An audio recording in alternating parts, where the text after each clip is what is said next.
E3 2014 just wrapped up, and the dust that is settling around consoles is very interesting. Let's do this.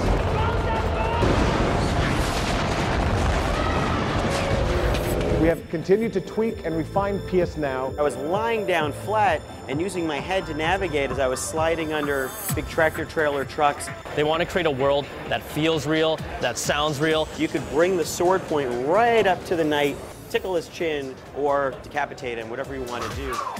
Xbox One.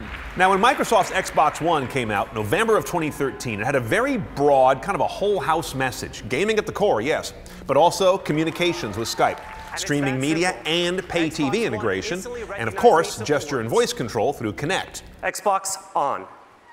It seemed aimed at exactly where consoles were going to be going, more broadly around the household. 4 months later, however, what it's mostly aimed at is catching up with Sony's taillights. The sales race is quite stark. Sony in the first 4 months has sold 7 million PS4s. Microsoft, 5 million Xbox Ones. That 30% delta is alarming to the folks in Redmond. And at E3, Microsoft came out talking about basically one thing around Xbox: games. They went back to the core. This renewed interest and excitement benefits everyone: creators, publishers, console manufacturers, and especially gamers. You heard almost nothing about Skype, pay TV integration, or gesture control. This time it was Sony that went broader. They rolled out a slightly new version of the PS4 and new games, of course, but they also talked about new peripherals. The PlayStation TV box was rolled out, which will, yes, stream games, but also be streaming video from a new service that Sony plans by end of year to compete with Amazon streaming and Netflix. They also had their Morpheus virtual reality headset being shown in development with games like Jurassic Encounter and Street Luge. And they rolled out details on their PlayStation Now streaming service that will soon let you stream games to future Sony televisions with nothing but the addition of a controller. With the Wii U gamepad, we have the first dedicated personal screen in the long history of video games.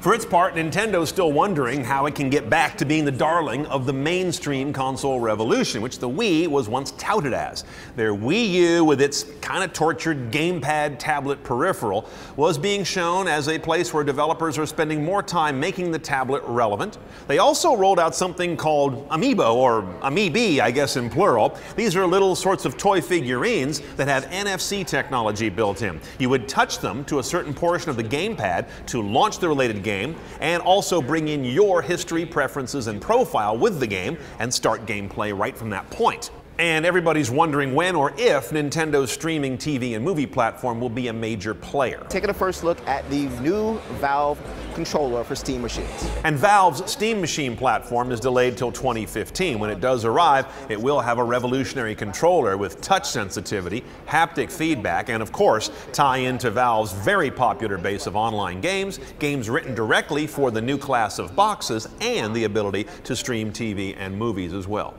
Now, one of the most interesting facts around all this is that game consoles remain, globally, the most installed device that is capable of streaming television and movie content, along with its core gaming mission. Not smart TVs, not Roku and Apple TV boxes. Those are actually relatively small numbers. In the US, about half of all homes have a game console.